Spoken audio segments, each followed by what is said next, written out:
70ची सेल्फीमध्ये आपलं सगळ्यांचं मनपूर्वक स्वागत. मंडळी, गेली काही दिवस मी बघतो आहे हा तो कुणाल कामरा नाही का, तो चर्चेचा विषय आहे हो. म्हणजे अगदी विधानसभेतसुद्धा त्याच्या नावाची चर्चा आहे आणि बाकी तर पेपरमध्ये तर आपण बघतोच आहोत.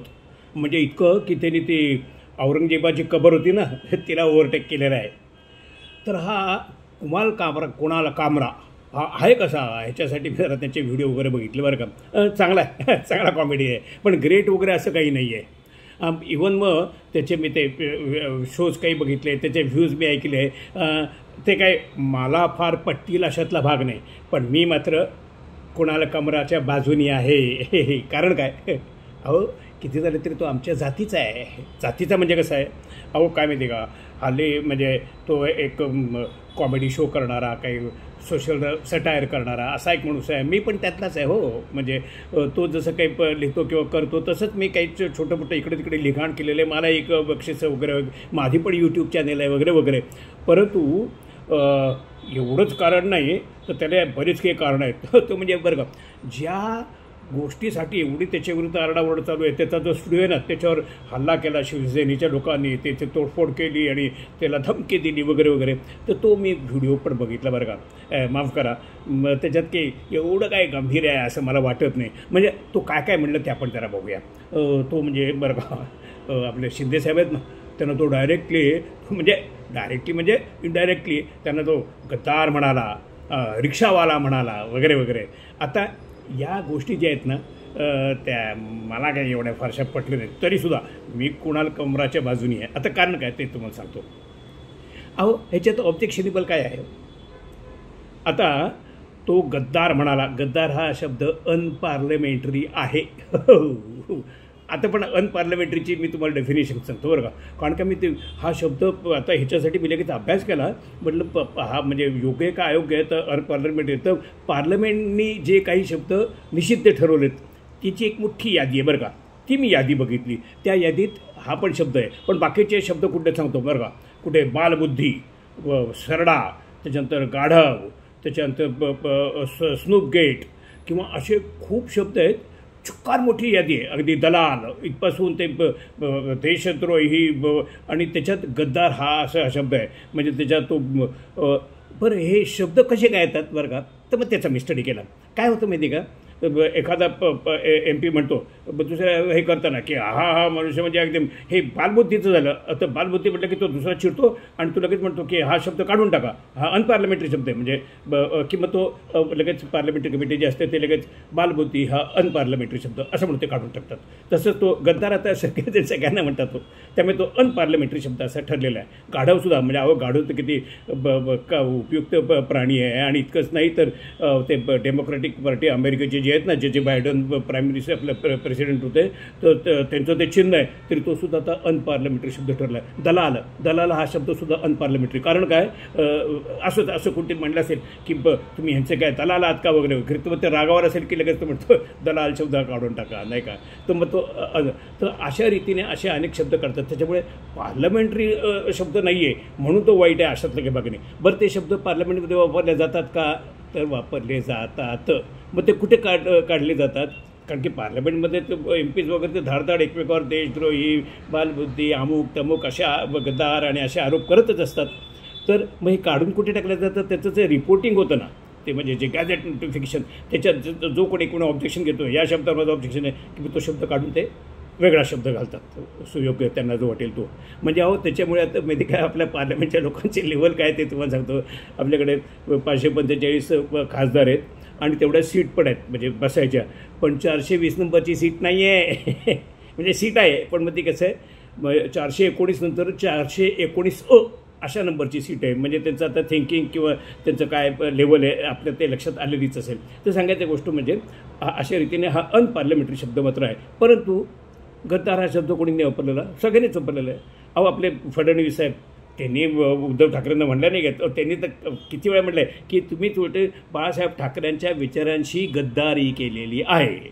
मग आता हे जे शिंदे जे म्हणतात ना, म्हणजे आता ज्यामुळे शिंदे सैनिक ह्या कुणाल कामराच्या मागे लागले, त्याला धमकी देत आहेत, त्याचा स्टुडिओ फोडला बिडला, ते बरं का ह्यांना जे म्हणतात की गद्दार हा शब्द चुकीचा वगैरे वगैरे, तर तो हा शब्द उद्धव ठाकरे व त्याचं चिरंजीव ठाकरे, त्याच्यानंतर आपले राऊत, सुषमा अंधारे आणि जे त्यांचे बाजूचे लोक, त्या सगळ्यांनी शब्द वापरलेला हा तुम्ही गद्दारी करताय, गद्दार आहात म्हणून कोणा शिंदेसाहेबांना. आणि इतकंच कशाला, आपल्या आता ज्या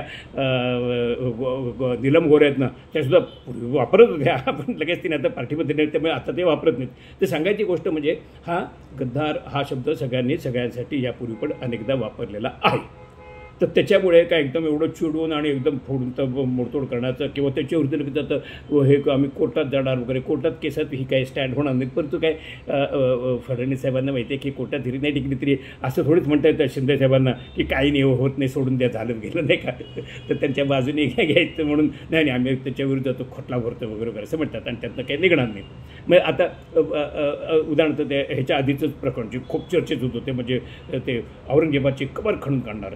अहो ते सगळे आता किती मोठी मोठी नावं घेऊ की आपलं हिंदुत्वाचं प्रेम किंवा देशप्रेम काही सांगायचं म्हणजे आम्ही औरंगजेबाची कबर खणून टाकू म्हणून असं म्हणायचं. अरे पण ही कबर इथं किती वर्ष आहे, 300-350 वर्ष झालं ती कबर इथंच आहे. बरं तुमच्या संघटना किंवा हे जे आहेत ते सुद्धा गेली 50-100 वर्ष आहेत ना, पण कोणी इतके वर्ष तुम्हाला कधीही वाटलं नाही का, तुम्हाला औरंगजेब माहितीच नव्हता का, इतिहासच माहिती नव्हता, पण इतके दिवस काय कबर खणणं सहज शक्य झालं असतं. मी ती स्वतः पाहिलेली आहे. तिथं काही फार मोठी सिक्युरिटी वगैरे असतात नाही. समजा 5-10 पोरं कोणी तरुण मंडळी गेली असते की एक औरंगजेबाची कबर आहे ती फोडली पाहिजे, तोडली पाहिजे, तर पूर्वीच कधी पण 10 लोक जर रात्री अंधारात गेले खाड तोडून टाकले असतील तर 2 दिवस पत्ता नसता लागला काय झालं काय नाही ते, नाही का.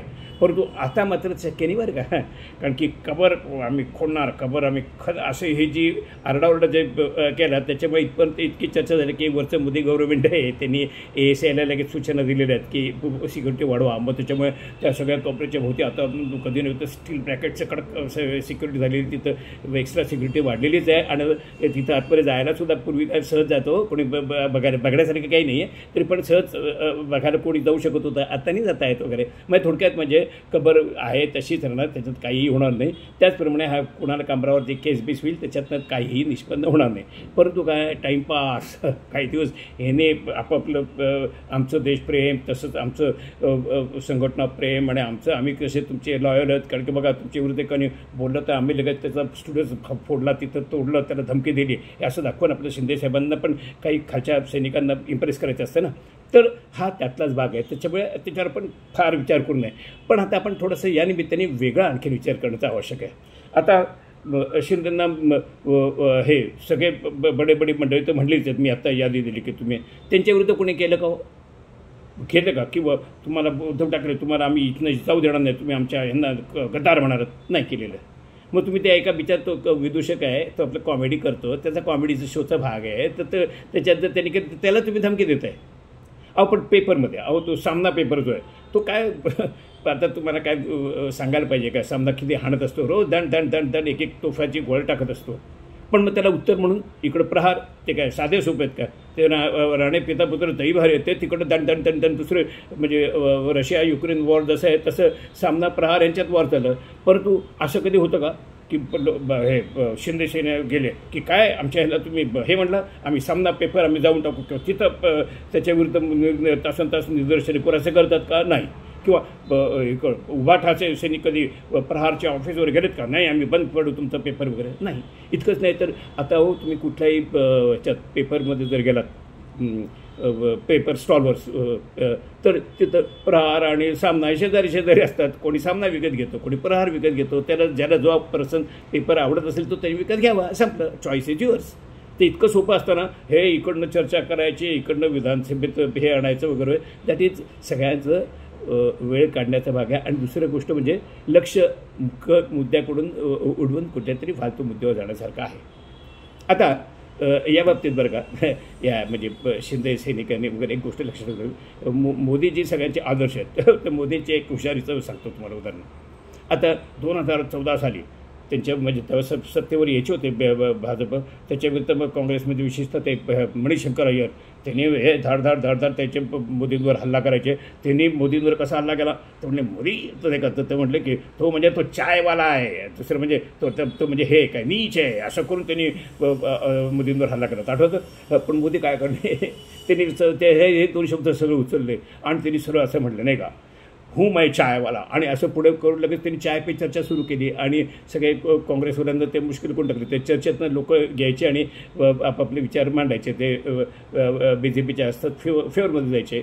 आणि दुसरं ते नीच हा शब्द त्यांनी वेगळा शब्द वापरला होता, पण तू मोदींनी वर्ग तो सगळा फिरून घेतला. ते म्हणाले की नीच हा मैं हूँ नीच जाती का, अगर मेरी जात नीच आहे वगैरे वगैरे. आणि त्याच्यावरनं त्यांनी काय केलं आयडिया करून, एक म्हणजे तो RSSचा कट्टर मनुष्य होता पहिल्यापासून आहेच म्हणजे अजूनही, तर त्याच्यामुळे त्याची इम्प्रेशन म्हणजे काय उच्चवर्णीय लोकांचा तो नेता वगैरे असे एक संत RSSचा नेता म्हणजे तो असं इम्प्रेशन असतं ना, तर त्याने मग हूँ नीच जाती का असं म्हणून त्यांनी आपलं OBC कार्ड बाहेर काढलं आणि सगळे हिंदू आपल्या बाजूने ओढून घेतले. म्हणजे कसं ह्याच्यात त्यांनी त्यांची म्हणजे ह्याच्यात कुठे त्यांनी आरडाओरडा केला नाही की मला नीच का म्हणला किंवा मला चायवाला का म्हणला, तो उलटं मी चायवाला आहेच असं म्हणून त्यांनी चायपी चर्चा केली आणि मी चाय म्हटल्यानंतर त्यांनी आपलं OBC कार्ड वापरलं आणि अशा रीतीने त्यांनी फड जिंकला. तर आता खरं म्हणजे हीच क्लुप्ती या लोकांनी करायला पाहिजे. म्हणजे वापरू शकता की तुम्ही की ठीक आहे असं नाही कसं नाही का. आणि मुख्य म्हणजे माझं स्वतःचं म्हणजे पर्सनल ना की शिंदे साहेबांबद्दल थोडंसं 1% आणखीन माझं सॉफ्ट कॉर्नर असायचं, कारण म्हणजे ते रिक्षावाले होते. म्हणजे रिक्षापासून ते आज इतक्या वरच्या लेवलला ते गेले, म्हणजे त्यांच्याकडे काहीतरी सामान्य माणूस वरती जाऊ शकतो, त्याची ती सक्सेस स्टोरी आहे. तर त्याच्याबद्दल जर कोणी ते कामरा काहीतरी रिक्षावाला असं म्हटलं तर त्याच्या त्यांनी कॉम्प्ली म्हणून घेतलं पाहिजे. ह्यांनी कंप्लेंट म्हणून का घेतात तेच मला कळत नाही. आणि दुसरं असं की जसं आज कुठलाही चायवाला म्हणू शकतो की आमच्यातलं एक प्राईम मिनिस्टर झालं आहे, तसं रिक्षावालाही म्हणू शकतो ना की आमच्यातलं एक चीफ मिनिस्टर होऊन गेला होता. आज एवढ्या मोठ्या मुख्यमंत्रीपदावर एक आमचा मनुष्य आहे, हा एक त्यांचा मॅटर ऑफ प्राईड आहे. तर ती गोष्ट खरंच आहे. पण ही गोष्ट ह्यांनी कोणी लपवली आहे का? नाही. त्यांच्या ते तो सिनेमा जो होता ना त्याच्यावरसुद्धा त्यांनी ती दाखवलेली आहेच. आणि आता गंमत बरं का, आता ते धर्मवीरवर आठवण पहिला प्रथम जेव्हा धर्मवीर आला त्यावेळेस त्याची टॅगलाईन आठवते का? त्याची टॅगलाईन अशी होती, गद्दारांना क्षमा नाही. परंतु मागून काय झालं, ह्यांनी पलटी मारली वगैरे वगैरे इतिहास बराच काय आता आम्हाला माहिती आहेच. मग परत जेव्हा सिनेमा TV वर वगैरे रिलीज झाला तेव्हा ही टॅगलाईन काढून टाकली, कारण की गद्दार हा शब्द आता उबाठाच्या लोकांनी ह्यांच्या विरुद्धच वापरायला सुरुवात केलेली आहे. त्यामुळे माझं थोडक्यात म्हणणं असं आहे की एखाद्या शब्दावरनं किंवा ह्याच्यावरनं काही इश्यू करून वगैरे त्याच्यावर आरडाओरडा करायचा आणि लगेच त्याचं स्टुडिओ बंद पाडायचं वगैरे असं करून काही ह्याच्यात काही अर्थ नाही. आणि दुसरं आणखीन एक तुम्हाला गंमत सांगतो, यातनं त्या कुणाल कामराचं काही नुकसान झालं का? नाही. अहो तुम्ही सांगू का, तुम्ही बघा, मी पण बघितले ते. आता त्याचे जे बाकी व्हिडिओ आहेत ना त्याचं तुम्ही व्ह्युअर्स बघा, लाखो आहेत. म्हणजे यूट्यूबवर त्याचे सगळे व्हिडिओज अवेलेबल आहेत. ते मी पण काही बघितले, तुम्ही बघू शकता. प्रत्येकाचे लाखो व्ह्यूज आहेत. एवढे लाखो लोक बघतात, त्याचा अर्थ त्यांना ती रॉयल्टी मिळते चांगली. मग आता तुम्ही त्याचा तिकडचा शो बंद केल्यामुळे त्याचं तिकडं यूट्यूबकडून त्याचं इन्कम मोठं वाढलेलं आहे. म्हणजे मला तर कधी कधी शंका येते की शिंदेची मंडळी आणि कुणाल कामरे यांनी काही इंटरनल अंडरस्टँडिंग वगैरे ठेवली की काय, कारण आपल्याकडे काही होऊ शकतो. म्हणजे जेव्हा एखाद्या जजच्या घरी कोट्यावधी रुपये सापडते ते राजकीय लोकच आहेत नाही का ते, आणि हा तर काय हेच आहे आपला कॉमेडियनच आहे. हे एकमेकाला ॲडजस्ट करून जर पैसे मिळत असतील तर ते करतील की असो, ते आपण काही त्याच्याबद्दल बोलू नये. पण एवढंच माझं म्हणणं आहे की या असा इश्यू काही फार चर्चा करण्यासारखा नाही आहे. तर झाला, आता आपण सोडून द्यावा. इतर अनेक महत्त्वाचे इश्यू आहेत त्याच्याबद्दल बोलू शकू. एनिवे, हा माझा शो जर म्हणजे आत्ताचा माझा व्हिडिओ पसंत असेल तर त्याला लाईक करा, शेअर करा. आणि जर पसंत नाही पडला अहो तर कॉमेंट करा ना. माझं कॉमेंट सेक्शन ओपन असतो, त्याच्यात तुम्ही म्हणजे फक्त माझ्या घरावर ते कुणाल कामरावर जसं ते हल्ला करण्यात आले तसं कोणी येऊ नका. फक्त छानपैकी कॉमेंट करून माझ्या विरुद्ध पण कॉमेंट करू शकता. मी फार ओपन माइंडेड आहे. तर धन्यवाद.